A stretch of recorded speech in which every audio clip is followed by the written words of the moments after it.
नमस्कार सर्वांना, श्री स्वामी समर्थ। आज आपण अगदी कुरकुरीत असे हॉटेलसारखे चिकन लॉलीपॉप कसे बनवायचे ते बघणार आहोत। चला तर रेसिपीला सुरुवात करूया। इथे मी अर्धा किलो चिकन लॉलीपॉप आणले। त्यामध्ये साधारणतः 8 पीस चिकन लॉलीपॉपचे येतात। त्यानंतर ते सर्व पाण्याने स्वच्छ 2-3 वेळा धुवून घ्यायचे। त्यातील सर्व पाणी व्यवस्थित असे आपल्याला निथळून घ्यायचे आहे।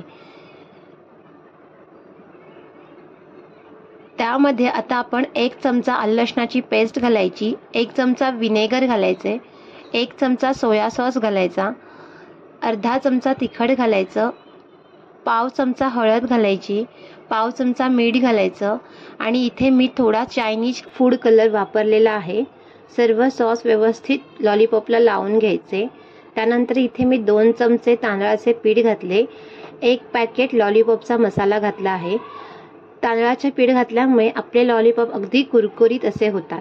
त्यानंतर थोडेसे मिश्रण घट्ट वाटल्यास त्यामध्ये थोडेसे पाणी घालून सर्व मसाले व्यवस्थित चिकन लॉलीपॉपला लावून घ्यायचे। बघा, इथे माझे सर्व मसाले व्यवस्थित लॉलीपॉपला लावून झालेले आहेत। आता मी ह्याच्यावरती झाकण ठेवून हे मिश्रण साधारणतः 1 तास मॅरिनेट करण्यासाठी ठेवून देणार आहे। 1 तास झालेला आहे। आता आपण चिकन लॉलीपॉप फ्राय करूया। त्यासाठी मी गॅसवरती एका कढईमध्ये तेल गरम करण्यासाठी ठेवले होते। सुरुवातीला लॉलीपॉप फ्राय करताना गॅसची फ्लेम ही थोडीशी हाय ठेवायची, त्यानंतर ती मीडियम करायची। आता अशा प्रकारे मी सर्व लॉलीपॉप तेलामध्ये फ्राय करण्यासाठी घातले आहेत। दोन्ही साईडनी खरपूस असे आपण लॉलीपॉप फ्राय करून घ्यायचे आहे।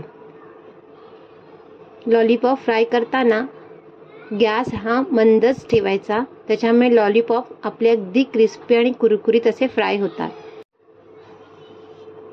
दोन्ही साईडनी अगदी ब्राऊन कलर येईपर्यंत व्यवस्थित असे आपल्याला लॉलीपॉप फ्राय करून घ्यायचे आहेत। बघा, इथे माझे लॉलीपॉप व्यवस्थित असे कुरकुरी दिसत आहेत आणि ब्राऊन कलर ही छानपैकी असा आलेला आहे। आता आपण सर्व लॉलीपॉप काढून घेऊया।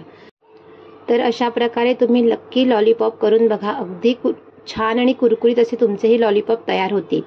चला तर कशी वाटली तुम्हाला माझी आजची ही रेसिपी? जर आवडली असेल तर प्लीज माझ्या चॅनलला लाईक, शेअर आणि सबस्क्राईब करा।